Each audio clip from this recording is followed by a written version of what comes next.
On a ce qu'on appelle donc une dynamique forestière qui se met en place. Hein. Il n'y a pas besoin de planter des arbres pour faire une forêt. La forêt va s'installer tout seul. Et donc on est en phase pionnière. Hein. Donc des essences pionnières, érables et frênes. Hein.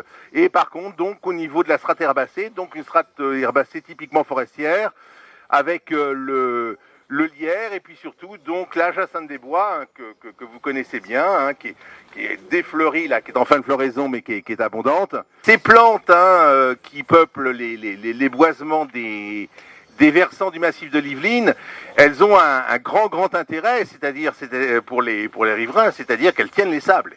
Évidemment, elles vont lutter contre l'érosion. Hein.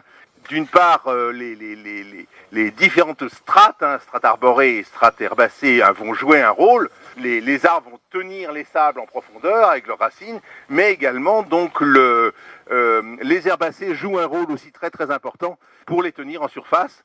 Hein, là, vous voyez que la densité hein, du lierre et de la jacinthe font que, bon, si même une pluie forte, on peut penser que même là, avec une pente assez marquée, donc on n'a pas d'érosion. Par contre, vous voyez que là où il n'y a pas de végétation herbacée, au milieu du chemin, vous voyez l'érosion qui s'en vient.